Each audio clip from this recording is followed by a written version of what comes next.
ரொமான்ஸை தூக்கலா போட்டு ரோகிணியோட ட்ராக்கை மறைக்கிற சிறகடிக்க ஆசை சீரியல் ரூமை கட்டி முடிச்ச முத்து அண்ட் மீனா. ஸோ இந்த மாதிரியான விஷயங்கள் குறித்தா இன்னைக்கான சிறகடிக்க ஆசை சீரியலில் என்னென்ன நடந்துச்சு அப்படிங்கிறத பார்க்க போகிறோம். ஸோ அந்த வகையில் பொய் பித்தலாட்டம் பண்ணிட்டு வர ரோகிணி எப்போ குடும்பத்தில் இருக்கிறவங்க கிட்ட கையும் களவுமா மாட்ட போகிறாங்க அப்படிங்கிறத பார்க்குறதுக்காக ரசிகர்கள் பார்த்தீங்கன்னா ஆவலோடு இருக்கிறாங்க.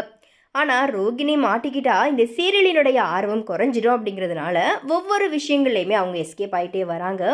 அதனால் இந்த சீரியலினுடைய தூணாக இருக்கிற முத்து அண்டு மீனாவோட ரொமான்ஸ் கதையை தூக்கலாக காமிச்சிட்டு வராங்க சீரியலில். ஸோ அந்த வகையில் முத்து சவாரி ஏற்றிக்கிட்டு வரும்போது கஸ்டமர்கிட்ட யதார்த்தமாக பேசணும் அப்படிங்கிறதுனால மீனாவை பற்றி கொஞ்சம் கிண்டல் அடித்து பேசுகிறார். அப்போது மீனா பைக்கில் வரும்போது முத்து காரில் வேணும்னே போயிட்டு இடிக்கிறாரு. அதுக்கப்புறமா ரெண்டு பேருமே தெரியாத மாதிரி நடு ரோட்டில் இருந்து சண்டை போட்டுக்கிறாங்க. அங்கே வந்த டிராஃபிக் போலீஸ் விசாரிக்கும் போது முத்து இவங்க என்னுடைய மனைவி தான் அப்படிங்கிற மாதிரியா சொல்லி அவங்கள அனுப்பி வைக்கிறாரு. அதுக்கப்புறமா முத்து காரில் இருந்த அந்த கஸ்டமர் இவங்க தான் அவங்க மனைவியா பேயாட்டம் ஆடுவாங்கன்னு சொன்னீங்களே அவங்க இவங்க தானா அப்படிங்கிற மாதிரி போட்டி கொடுத்துடுறாரு. இதை கேட்ட மீனா கோபத்தில் வீட்டுக்கு போயிடுறாங்க. எப்படியாச்சும் மீனாவை சமாதானப்படுத்தணும் அப்படிங்கிற மாதிரி முத்து நினைக்கிறாரு. அந்த வகையில் நடு வீட்டில் இருக்கிற கட்டிலில் மறைவாக இருக்கிறதுக்காக கொசு வலையை அடிக்கிறதுக்கு ஒரு ஆளை அனுப்பி வைக்கிறாரு. அந்த ஆள் வீட்டுக்கு வந்ததுமே முதலாளி அம்மா இருக்காங்களா அப்படிங்கிற மாதிரி கேட்க அதுக்கு விஜயா நான் தான் முதலாளி அப்படிங்கிற மாதிரி சொல்கிறாங்க. அப்போது உங்கள் பேர் என்ன அப்படிங்கிற மாதிரி கேட்கும்போது விஜயா அப்படிங்கிற மாதிரி சொல்கிறாங்க. இல்லை இந்த வீட்டோட முதலாளி மீனான்னு சொன்னாங்க அப்படிங்கிற மாதிரியே அவர் சொல்லும்போது விஜயா பார்த்தீங்கன்னா கோவப்பட்டு போயிடுறாங்க.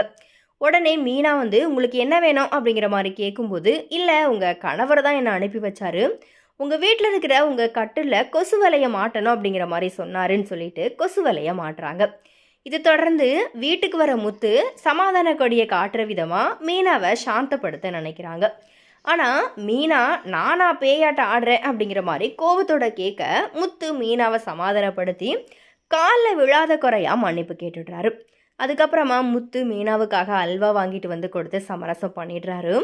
ஆனால் மீனா நம்ம வீட்டுக்குள்ளே போயிட்டு மறைவாக இருந்து சாப்பிடலாம் அப்படிங்கிற மாதிரி சொல்லி கட்டிலில் மாட்டிக்கிட்ட அந்த கொசு வலையை போட்டுக்கிட்டு ஒரு தனி ரூம் அவங்களுக்குன்னு சொல்லி இருக்கிறது போல சந்தோஷமா ரெண்டு பேருமே ரொமான்ஸ் பண்ணிட்டு வராங்க.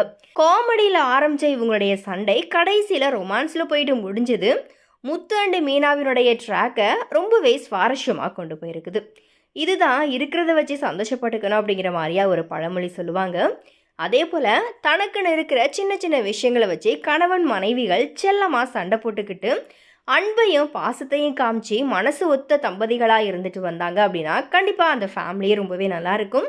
ஸோ அந்த வகையில் இப்போதைக்கு ரோகிணி யாருக்கிட்டையுமே மாற்றுறதுக்கு வாய்ப்பே இல்லை அப்படிங்கிற மாதிரி தான் தெரியுது. ஸோ எனிவே இது குறித்த உங்களுடைய கருத்துக்கள் என்ன அப்படிங்கிறத மறக்காமல் கமெண்ட்டில் ஷேர் பண்ணுங்கள்.